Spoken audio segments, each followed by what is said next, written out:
Sebelum melanjutkan, jangan lupa subscribe dulu, terima kasih. Bab 263, Chen Xiaotian terlalu lancang. Jiang Tuanhua mengirim Cui Ming ke pihak kita, ingin membahas aliansi melawan Sekte Sembilan Iblis. Huang Xiaolong menoleh ke arah Chen Xiaotian di sampingnya. Ya, Tuan Muda. Chen Xiaotian membenarkan. Di mana Cui Ming sekarang? Huang Xiaolong mengajukan pertanyaan lain. Dia ada di luar aula besar. Jawab Chen Xiaotian. Huang Xiaolong mengangguk. Sejak 2 bulan lalu, Huang Xiaolong telah meramalkan bahwa Sekte Blood Swallow akan mencoba bersekutu dengan Sekte Sky Magi. Konflik antara sekolah Blood Swallow dan Sekte Nine Fien menempatkan sekolah Blood Swallow pada posisi yang kurang menguntungkan, melawan Sekte Nine Fien yang lebih kuat. Akhirnya, pilihan mereka yang tersisa adalah bersekutu dengan Sekte Sky Magi. Tuan Muda, bagaimana kita akan melanjutkan? Chen Xiaotian bertanya dengan hati-hati. Katakan padanya untuk kembali. Nada bicara Huang Xiaolong serius, katakan padanya bahwa jika sekolah Blood Swallow ingin bersekutu dengan Sekte Penyihir Langit, Jiang Tianhua harus datang sendiri, membawa hadiah. Chen Xiaotian tercengang, dia berasumsi Huang Xiaolong akan setuju. Suruh Jiang Tianhua datang sendiri. Status dan identitas Jiang Tianhua di kota iblis hitam sedikit lebih berpengaruh daripada Chen Xiaotian, namun Jiang Tianhua malah datang membawa hadiah. Baik, Tuan Muda. Meskipun merasa ragu, Chen Xiaotian tidak berani menentang perintah Huang Xiaolong. Ia memberi hormat dan pergi, menuju aula utama. Ketika Chen Xiaotian tiba di aula besar, dia melihat Cui Ming duduk santai, menyeruput secangkir teh harum. Cui Ming tidak berdiri bahkan setelah melihat Chen Xiaotian masuk, dia terus menikmati tehnya dan berkata, "Yang mulia Chen, apakah Anda sudah memikirkannya?" Menurut pendapat Cui Ming, Sekte Penyihir Langit pasti akan menyetujui permintaan mereka. Jika tidak, begitu Sekte Sembilan Iblis mencabut sekolah Blood Swallow, akan sulit bagi Sekte Penyihir Langit untuk bertahan hidup di kota setan hitam. Pada akhirnya, Sekte Penyihir Langit akan mengalami nasib yang sama seperti sekolah Blood Swallow. Melihat Cui Ming terus meminum tehnya dengan nyaman, Chen Xiaotian diam-diam mencibir, jika Sekte Walet Darah ingin bersekutu dengan kita, biarkan Jiang Tianhua datang membawa hadiah. Cui Ming baru saja menyesap, tangan yang memegang cangkir terhenti di tengah jalan saat dia menatap Chen Xiaotian dengan tatapan kosong sejenak, seolah dia tidak menduga Chen Xiaotian benar-benar akan menolaknya. Membiarkan Jiang Tianhua datang membawa hadiah. Ekspresi Cui Ming menjadi muram saat dia memahami maksud tersembunyi Chen Xiaotian. Yang mulia Chen, apakah Anda yakin ingin doyen kami datang sendiri sambil membawa hadiah? Raut wajah Cui Ming berubah muram. Chen Xiaotian menjawab dengan sederhana, saya yakin kamu tidak tuli. Kau. Cui Ming berdiri dengan marah. Apa, kau ingin memulai perkelahian? Chen Xiaotian mengejek pihak lain. Cui Ming menahan amarahnya dengan susah payah. Kepada Chen Xiaotian dia berkata, bagus, bagus.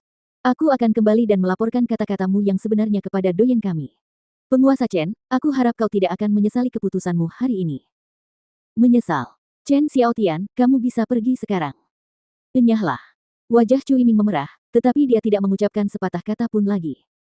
Dia keluar dari aula besar dan langsung menuju markas besar Blood Swallow Sect. Aula besar kantor pusat sekolah Blood Swallow. Chen Xiaotian benar-benar berkata begitu, dia ingin aku datang sendiri sambil membawa hadiah. Ketika Jiang Tianhua mendengar laporan Cui Ming, dia terkejut. Kemudian, ekspresinya menjadi gelap. Doyen, Chen Xiaotian ini terlalu lancang.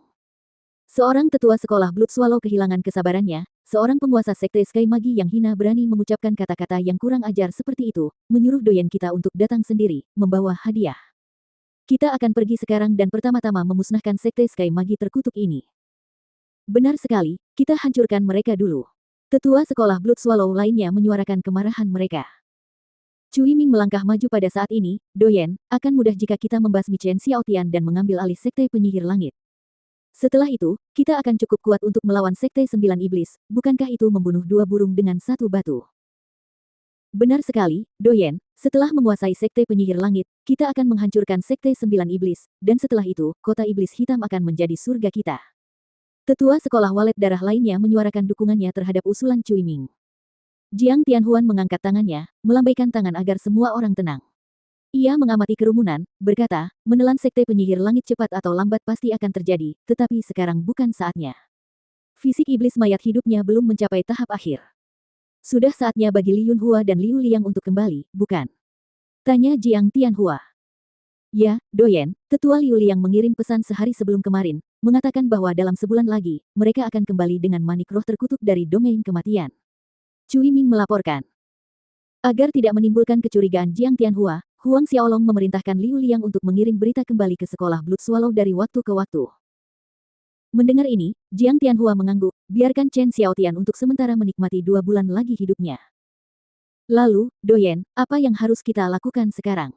Tanya Cui Ming. Jiang Tianhua mengamati aula besar, pandangannya akhirnya berhenti pada tubuh Cui Ming, katanya, di dalam sekte penyihir langit, Chen Xiaotian bukanlah pengambil keputusan akhir. Mata Cui Ming berbinar, yang Doyen maksud adalah Geng Ken. Jiang Tianhua tersenyum tipis, benar.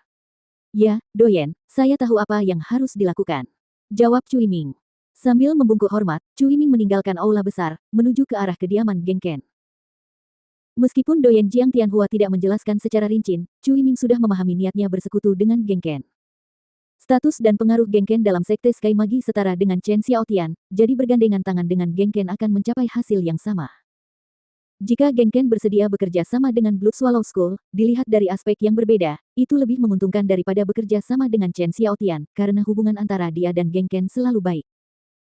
Memasuki kediaman Geng Ken, Cui Ming langsung menuju aula utama, menunggu Geng Ken sambil menikmati teh. Beberapa saat kemudian, Cui Ming melihat Geng Ken memasuki aula utama dari luar. Saudara Geng Ken, sudah beberapa bulan ini aku tidak bertemu denganmu, wajahmu berseri-seri. Melihat Geng Ken masuk, Cui Ming berdiri dan menyambutnya dengan senyuman lebar. Namun, reaksi Geng Ken agak acuh tak acuh, ia duduk setelah melirik Cui Ming. Senyum Cui Ming membeku di wajahnya, canggung dan malu, ia kembali ke tempat duduknya sebelumnya. Apa tujuan Deputi Cui Ming mengunjungi kediamanku? Geng Ken langsung ke pokok permasalahan, bertanya langsung kepada Cui Ming begitu dia duduk. Cui Ming menatap Geng Ken dan menyatakan maksud kedatangannya, lalu menambahkan, Doyen kita sudah berjanji, saat Doyen kita menguasai kota iblis hitam, dia pasti tidak akan menganiaya saudara Geng Ken. Mengambil alih kota iblis hitam. Bibir Geng Ken melengkung ke atas membentuk senyum mengejek saat dia menatap Cui Ming, temui aku saat kau telah mengambil alih kota iblis hitam, kita akan bicara saat itu. Cui Ming menegang, apa maksud saudara Geng Ken? Kau tidak mengerti. Geng Ken mencibir dingin, maksud penguasa kita adalah maksudku. Seketika, wajah Cui Ming menegang, bukankah Geng Ken dan Chen Xiaotian adalah musuh bebuyutan? Bagaimana dia bisa menunjukkan front persatuan dengan Chen Xiaotian sekarang? Silakan, keluar sendiri. Pada titik ini, Geng Ken berdiri, memberi isyarat kepada Cui Ming bahwa kehadirannya tidak diharapkan.